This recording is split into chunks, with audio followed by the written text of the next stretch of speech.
ഭാരം കുറയ്ക്കാൻ വേണ്ടിയിട്ട് ജിമ്മിൽ പോയിട്ട് വർക്കൗട്ട് ചെയ്യുകയും ഡയറ്റ് പ്ലാനുകളൊക്കെ നടക്കുന്ന ആളാണോ നിങ്ങൾ? എങ്കിൽ നിർബന്ധമായി നിങ്ങൾ ഈ ഡ്രിങ്ക് കഴിച്ചിരിക്കണം. ഏതാണ് ആ ഡ്രിങ്ക് എന്നല്ലേ? മറ്റവനാ വാറ്റാ പച്ചവെള്ളം, സബ്സെ ബഡ ശുദ്ധ പാനി. വെള്ളം. നമ്മൾ ദിവസം കുടിക്കുന്ന വെള്ളമാണ് ആ ഡ്രിങ്ക്. വെള്ളം നമ്മുടെ വെയിറ്റ് ലോസിന് എങ്ങനെ ഹെൽപ്പ് ചെയ്യുന്നു എന്ന് നോക്കാം.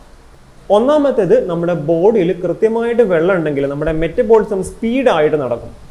മെറ്റബോളിസം കൂടുതലായിട്ട് നടക്കുമ്പം കൂടുതൽ കലോറി ബേൺ ചെയ്യും. രണ്ടാമത്തേത്, നമ്മുടെ ബോഡിയിൽ പലയിടത്തും അടിഞ്ഞുകൂടിയിട്ടുള്ള ഫാറ്റ് ബ്രേക്ക് ചെയ്യണമെങ്കിൽ വെള്ളം ആവശ്യമാണ്. നമ്മുടെ ബോഡിയിൽ ആവശ്യത്തിന് വെള്ളം ഉണ്ടെങ്കിൽ മാത്രമാണ് പലയിടത്തും അടിഞ്ഞുകൂടിയിട്ടുള്ള ഫാറ്റ് ഒക്കെ ബ്രേക്ക് ഡൗൺ ചെയ്ത് പോവുക. ഫാറ്റ് ബ്രേക്ക് ആവാൻ വേണ്ടിയിട്ട് വെള്ളം അത്യാവശ്യ ഘടകമാണ്. മൂന്നാമത്തേതായിട്ട്, ഭക്ഷണത്തിനൊക്കെ മുന്നേ നമ്മൾ കൂടുതലായിട്ട് വെള്ളം കുടിക്കുകയാണെങ്കിൽ നമ്മളെ വിശപ്പ് കുറയും. അതുവഴി നമ്മൾ കുറച്ച് ഭക്ഷണം എടുക്കാൻ കാരണമാവുകയും ഇൻഡയറക്റ്റ് ആയിട്ടെങ്കിലും വെയിറ്റ് കുറയുന്നതിന് ഹെൽപ്പ് ചെയ്യുകയും ചെയ്യുന്നു. ജിമ്മിൽ പോയി വർക്കൗട്ട് ചെയ്തിട്ട് വെയിറ്റ് ലോസ് ചെയ്യാൻ ശ്രമിക്കുന്ന നിങ്ങളുടെ സുഹൃത്തിന് ഈ വീഡിയോ അയച്ചു കൊടുക്കാം.